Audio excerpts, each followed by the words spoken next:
கடவுள் அருள் டிவி நேயர்களுக்கு astro K ஐயங்காரின் பணிவான நமஸ்காரங்கள். வார பலன் 22/1/2024 28/1/2024 வரை உண்டான வாரத்திற்கு மேஷம் முதல் மீனம் வரை என்னென்ன பலன்னு பார்க்கலாம். முதல்ல இந்த வாரத்தினுடைய கோல்சாரம் காலபுருஷ தத்துவத்தின் முதல் ராசியான மேஷ ராசியில் குரு பகவான் 6ஆம் இடத்தில், அதாவது கன்னியில கேது பகவான், தனுசுல 3 கிரகங்கள், அதாவது செவ்வாய், புதன் மற்றும் சுக்கிரன் 3 கிரகங்கள் இருக்குது. பெரிய விசேஷம். சூரிய பகவான் மகர மாதம்ன்றதுனால மகரத்துலேயும், சனி பகவான் கும்பத்துலேயும், மீனத்தில் ராகு பகவானும் இருக்கா.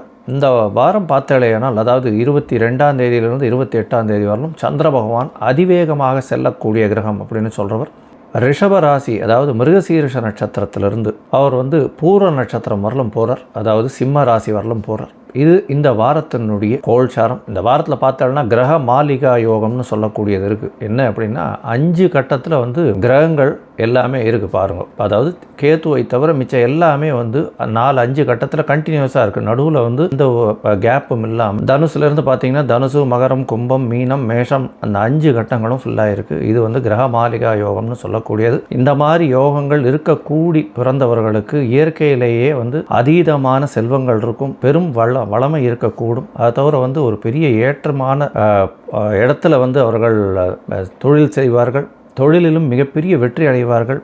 ஒரு பெரிய ஏற்றத்தில் அரசாங்கத்தில் ஒரு பெரிய ஆளுமையில் இருக்கக்கூடிய அளவிற்கு ஒரு பெரிய ஏற்றம் இருக்கும். சரி, இந்த வாரத்தினுடைய விசேஷ தினங்கள் அப்படின்றத பார்ப்போம். இந்த வாரம் ஆரம்பிக்கிறதே துவாதசியில் ஆரம்பிக்கிறது. இந்த வாரத்தில் 22ஆம் தேதி அன்னைக்கு துவாதசி. இது வைணவர்களுக்கு ஒரு பெரிய விசேஷமான நாள். ஏன்னா ஏகாதசி விரதம் இருக்கிறவா, அதாவது துவாதசி பாரணம் பண்ணணும். ஏகாதசிக்கு விரதம் இருக்கலைன்னாலும் துவாதசி அன்னைக்கு துவாதசி பாரணம் பண்ணணும் அப்படின்னு சொல்லுவா. சீக்கிரமாகவே சாப்பிடணும்னு சொல்லுவா. அதை தவிர சுண்டக்காய், இந்த மாதிரி நெல்லிக்காய் இதெல்லாம் சேர்த்துக்கணும், அகத்திக்கீரை இதெல்லாம் சேர்த்துக்கணும். இன்றைக்கி அகத்திக்கீரை வாங்கி அருகில் இருக்கக்கூடிய கோசாலையில் கொடுக்கறது ரொம்பவும் விசேஷம். 23ஆம் தேதி செவ்வாய்க்கிழமை வருது, பிரதோஷமாகவும் இருக்குது. இன்றைக்கி திருவாதிரை நட்சத்திரம் வேறு வருது. திருவாதிரை சிவபெருமானுக்கு உகந்த நட்சத்திரம். 25ஆம் தேதி தைப்பூசம். தைப்பூசத்தன்னைக்கு இன்னொரு பெரிய விசேஷம் என்னன்னா, வடலூர் அருட்பெருஞ்சோதி தனிப்பெரும் கருணை என்று சொல்லக்கூடியவர் அன்னைக்கு, இந்த தைப்பூசத்தன்னைக்கு இந்த வாட்டி கார்த்தாலேயே அந்த ஒளி வரக்கூடிய வாய்ப்புகள் உண்டு. அங்கே கண்டினியூஸாக சாப்பாடு கொடுத்துட்டே இருப்பாங்க. இதுவரையிலும் அணையா வழக்காக, அணையா நெருப்பாக சாப்பாடு கொடுத்துட்டே இருக்காங்க. அது ஒரு பெரிய விசேஷம். 26ஆம் தேதி வாஸ்து நாள். இந்த வாஸ்து புருஷன் கண்விழிக்கும் நாளில் எந்த ஒரு தோஷமும் கிடையாது. திதி வாரம் இதெல்லாம் எதுவும் பார்க்க தேவையில்லை. தோஷம் அற்ற நாளாக கருதப்படுகிறது. இந்த வாரத்தில் எந்தெந்த ராசிக்கு சந்திராஷ்டிரமம் அப்படின்னு பார்த்தாலேனால், துலாம், விருச்சிகம், தனுசு, மகரம், இந்த 4 ராசிக்காரர்களுக்கும் சந்திராஷ்டிரம காலம் வருது. வெளியூர் வெளிமாநில பிரயாணங்கள் போகாமல் இருக்கிறது நல்லது. ஒருவேளை போக வேண்டி இருந்ததுன்னா, இந்த வாரம் துவாதசி வேறு வருதுனால அகத்திக்கீரை கட்டு அருகில் இருக்கக்கூடிய கோசாலையில் கொடுத்துட்டு போகிறதன் மூலியமாக சந்திராஷ்டிரமத்தின் தாக்கம் குறையும். சரி, இந்த வாரம் மேஷம் முதல் மீனம் வரை எப்படி இருக்குன்றதை பார்ப்போம். அதுக்கு முன்னாடி என்னுடைய மொபைல் நம்பர் ஸ்க்ராலிங்கில் வருது. அந்த உங்களுக்கு அஸ்ட்ராலஜிக்கல் கன்சல்ட் தேவைப்பட்டதுன்னா எனக்கு ஃபோன் பண்ணுங்க. சரி, இப்பொழுது மேஷம் முதல் மீனம் வரை 22/1/2024 28/1/2024 வரை உண்டான நாட்களுக்கு எப்படி இருக்குன்னு பார்ப்போம். சிம்மம், மகம், பூரம், உத்திரம், இந்த 3 நட்சத்திரம் 9 பாதங்களை கொண்ட ராசி. ராசியின் அதிபதி அப்படின்னு சொல்லக்கூடிய சூரிய பகவான் ராசிக்கு 6ஆம் இடத்துல இருக்கார். இந்த வாரம் பார்த்தாலேயானால், அதாவது 22/1/2024 28/1/2024 வரலும் உண்டான வாரத்தில் சூரிய பகவான் உங்களுடைய ராசிக்கு 6ஆம் இடத்துல இருக்கிறது, குரு பகவான் 9ஆம் இடத்துல இருக்கிறது பெரிய விசேஷம். ஏன்னா குரு பகவான் உங்களுடைய ராசியை பார்க்கறது பெரிய ஏற்றம். உங்களுடைய ராசி 5ஆம் இடம் 9ஆம் இடத்துல இருந்து பார்க்கறதுனால, ஓடிப்போனவனுக்கு 9ல் குருன்னு சொல்கிறதுனால எந்த ஒரு விஷயங்களிலும் தடங்கள் ஏற்படக்கூடிய வாய்ப்புகள் இருக்காது. உங்களுக்கு பார்த்தீங்கன்னா சிம்ம ராசிக்காரர்களுக்கெல்லாம் ஒரு பெரிய ஏற்றமான காலமாக இந்த வாரம் அமைய போகிறது. ஏன்னா புதிய கவர்மெண்ட் ஜாப் கிடைக்கக்கூடிய வாய்ப்புகள் நிச்சயமாக உண்டு. அதுவும் இந்த மாநகராட்சி பணி, அதுவும் முனிசிபல் ரேஞ்சில் ரோட் கிளீனிங்கு, இந்த மாதிரியான இந்த சானிடேஷன், இந்த மாதிரி ஒர்க்ஸ் எல்லாம் நிறைய கிடைக்கக்கூடிய வாய்ப்புகள் உண்டு. புதிய கான்ட்ராக்டுகள் வரக்கூடிய வாய்ப்புகள் உண்டு. அரசியல்வாதிகள், அரசு செல்வாக்கு பெறும் மக்கள் எல்லாருக்குமே ஒரு பெரிய ஏற்றத்தை கொடுக்கக்கூடிய காலகட்டம். இருந்தாலும் சனி பகவான் உங்களுடைய ராசிக்கு சப்தமத்தில் உட்கார்ந்து பார்க்கறதுனால கீழ்த்தட்டு மக்கள் மூலியமாக சிறு சிறு பிரச்சனைகள் மறையும். கவலைப்பட வேண்டாம். ஏன்னா 9ஆம் இடத்துல குரு பகவான் இருக்கிறவர்களும் எந்த ஒரு பிரச்சனையும் நீங்கள் ஈஸியாக எதிர்கொள்ளலாம். அதற்கு வெற்றி உங்களுக்கு மட்டுமே கிட்டும். கவலைப்பட தேவையில்லை. உங்களுடைய ராசிக்கு பார்த்தேன்னா 5ஆம் இடம் 9ஆம் இடமும் பரிவர்த்தனை யோகம் அடைஞ்சிருக்கிறது பெரிய விசேஷம். செவ்வாயும் குருவும் பரிவர்த்தனை அடைஞ்சிருக்கிறதுனால எந்தவித பிரச்சனைகள்லையும் நீங்கள் வெற்றி அடையக்கூடிய வாய்ப்புகள் உண்டு. உங்களுடைய ராசிக்கு பார்த்தோம்னா 2ஆம் இடத்துல இருக்க கேது பகவான் மூலியமாக சிறு சிறு பிரச்சனைகள் வரும். பேச்சில் மிகுந்த கவனம் தேவை. பேசாமல் இருப்பது மிகவும் நல்லது. பேசினால் பிரச்சனைகள் வரக்கூடிய வாய்ப்புகள் மிகவும் அதிகம். பணவரவிற்கு பஞ்சம் இருக்காது, கவலைப்பட தேவையில்லை. உங்களுடைய ராசிநாதன் 6ஆம் இடத்துல இருக்கிறதுனால புதிய கடன் வாங்கக்கூடிய வாய்ப்புகள் நிச்சயமாக உண்டு. தொழிலில் பெரிய ஏற்றம் இருக்கும். ஏன்னா 10ஆம் அதிபதினு சொல்லக்கூடிய சுக்கிர பகவானும் 5ஆம் இடத்துல போயிருக்கிறதுனால புதிய பதவி புகழ் அந்தஸ்து கௌரவம்லாம் வரக்கூடிய வாய்ப்புகள் இந்த காலகட்டத்தில் உங்களுக்கு நிச்சயமாக வரும். உங்களுடைய ராசிக்கு பார்த்தோம்னா 5ஆம் அதிபதினு சொல்லக்கூடிய குரு பகவான் 9ஆம் அதிபதியும் ஆட்சி பெற்றதற்கு சமானமாக இருக்கிறதுனால பெரிய ஏற்றம் கிடைக்கக்கூடிய காலகட்டம். உங்களுடைய யோகர்னு சொல்லக்கூடிய உங்களுடைய ராசிக்கு யோகர்னு சொல்லக்கூடிய செவ்வாய் பகவானும் ஒரு கேந்திராதிபதி இன்னொரு கோணத்திலையும் நிற்கிறார். அவரே கோணாதிபதியும் கூட இன்னொரு கோணத்திலையும் நிற்கிறது பெரிய ஏற்றத்தை கொடுக்க போகிறது. நீங்கள் நினைத்த விஷயங்கள் எல்லாத்தையும் அடைய போகிறீங்க.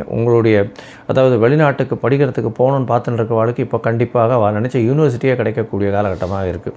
இந்த வாரம் பார்த்தோம்னா 22/1/2024 28/1/2024 வரை உண்டான வாரத்தில் சந்திர பகவான் உங்களுடைய ராசிக்கு 10ஆம் இடத்துல உச்சம் பெற்று போயிருக்கிறது பெரிய விசேஷம். சந்திர பகவான் 12ஆம் அதிபதி 12க்கு 11ஆம் இடத்துல உச்சம் பெற்று இருக்கிறதுனால தொழிலில் பெரிய ஏற்றம் கிடைக்கும். 12ஆம் அதிபதியே 10ஆம் இடத்துல இருக்கிறதுனால புதிய தொழிலமையும் வெளிநாடு வெளியூர் சார்ந்தவர்கள் மூலியமாக தொழில் வரக்கூடிய வாய்ப்புகள் நிச்சயமாக உண்டு. 8ஆம் இடத்துல இருக்கக்கூடிய ராகுவான் மூலியமாக அந்நிய செலாவணி வரக்கூடிய வாய்ப்புகள், வெளிநாட்டிலிருந்து உங்களுக்கு பணம் இன்வெஸ்ட்மெண்ட் வரக்கூடிய வாய்ப்புகள் நிச்சயமாக உண்டு. உங்களுடைய ராசிக்கு பார்த்தாலேயானால் சந்திர பகவான் 10ஆம் இடத்துல 22ஆம் தேதி சாயந்தரம் ஒரு 6 மணி வரலும் இருக்கார். அதற்கு பிறகு 11ஆம் இடத்துக்கு போகிறார். புத பகவானால் பார்க்கப்படுறார். ஏன்னா 11ஆம் அதிபதி 11ஆம் இடத்தையும் பார்க்கறது, சந்திர பகவானும் இருக்கிறதுனால பெரிய ஏற்றம். எந்த ஒரு காரியத்தையும் நினைத்த மாத்திரத்தில் நினைத்த விஷயங்களை அடையக்கூடிய அச்சீவ் பண்ணக்கூடிய வாய்ப்புகள் நிச்சயமாக உண்டு. படிக்கக்கூடிய மாணவர்களுக்கு எல்லாருக்கும் பெரிய ஏற்றம் கிடைக்கக்கூடிய காலகட்டமாக இருக்குது. குழந்தை பிராப்தி ஏற்படக்கூடிய வாய்ப்புகள் உண்டு. ஏன்னா குரு பகவானே 5ஆம் அதிபதி, அவரே புத்திரகாரகன். 5ஆம் அதிபதியும் புத்திரகாரகனும் புத்திரகாரகனின் பார்வை வேறு இருக்குது. அது ஒரு பெரிய ஏற்றம். இந்த காலகட்டத்தில் பரிவர்த்தனை யோகம் வேறு இருக்குது. அதாவது மூதாதையர்களின் ஆசீர்வாதம் மிகவும் அதிகமாக இருக்கும். உங்களுக்கு லக்கு ஃபேவர் பண்ணும். எந்த ஒரு விஷயத்திலையும் பிரச்சனைகள் ஆகாமல் உங்களுக்கு எல்லா விஷயத்தையும் தெய்வம் நடத்தி கொண்டே போகும். கவலைப்பட தேவையில்லை. நீங்கள் நினைத்த காரியங்கள் அனைத்திலும் வெற்றி கிடைக்கக்கூடிய வாய்ப்புகள் உண்டு. உங்களுடைய ராசிக்கு பார்த்தோம்னா 11ஆம் இடத்துல இருக்கக்கூடிய சந்திர பகவான் 25ஆம் தேதி அதிகாலை 2:30 மணி வரலும் இருக்கார். அதற்கு பிறகு 12ஆம் இடத்துக்கு வரார். ஆட்சி பெற்று போகிறார். 12ஆம் இடத்துல ஆட்சி பெற்ற சந்திர பகவான் சூரியனின் பார்வையில் இருக்கார். அதாவது சப்தமத்தில் பௌர்ணமி யோகம் வருது. அதனால் அதீதமான ஏற்றம் கிடைக்கக்கூடிய வாய்ப்புகள் உண்டு. வெளிநாடு போகக்கூடிய வாய்ப்புகள் உண்டு. ஷார்ட் ட்ரிப் போயிட்டு வரக்கூடிய வாய்ப்புகள் உண்டு. வெளிநாட்டில் வேலைக்கு பார்த்துட்டு இருக்கவாளுக்கு கண்டிப்பாக வேலை கிடைக்கக்கூடிய வாய்ப்புகள் இந்த காலகட்டத்தில் உண்டு. வேலை நிமித்தமாக வெளிநாடு போகக்கூடிய வாய்ப்புகளும் உண்டு. பௌர்ணமி யோகம் 12ஆம் இடத்துல இருக்கிறதுனால சுப செலவுகள் பண்ணக்கூடிய வாய்ப்புகள் நிச்சயமாக உண்டு. உங்களுடைய ராசிக்கு பார்த்தேன்னா ராசியிலேயே சந்திர பகவான் உட்கார்றார். அது 27ஆம் தேதி மதியம் 12:30 மணியிலிருந்து 29ஆம் தேதி ராத்திரி, அதாவது 30ஆம் தேதி அதிகாலை ஒரு 12:30 மணி வரலும் அங்கே இருக்கார். இந்த காலகட்டத்தில் உங்களுடைய உடல் நலத்தில் நல்ல ஒரு ஏற்றம் இருக்கும். இருந்தாலும் 8ஆம் இடத்தில் இருக்கக்கூடிய ராகு சிறு சிறு தொல்லைகளை கொடுக்கக்கூடிய வாய்ப்புகள் நிச்சயமாக உண்டு. இந்த வாரம் உங்களுடைய ராசிக்கு பார்த்தேனால் ஒப்புலியப்பன் கோவில் போயிட்டு வாங்க. கும்பகோணத்தில் இருக்கிற ஒப்புலியப்பன் கோவில் போய் சேவிச்சுட்டு வர்றதன் மூலியமாக சப்தமத்தில் இருக்கிற சனி பகவானுக்கும் சரி உங்களுக்கு ஒரு நல்ல ஏற்றத்தை கொடுக்கக்கூடிய காலகட்டமாக இந்த வாரம் அமைய போகிறது. கடவுள் அருள் டிவியை பார்த்தமைக்கு நன்றிகள். மேலும் இது போன்ற தகவல்களை தெரிந்து கொள்ள கடவுள் அருள் டிவியை சப்ஸ்கிரைப் செய்யுங்கள். மறக்காமல் பெல் ஐக்கானை கிளிக் செய்யுங்கள்.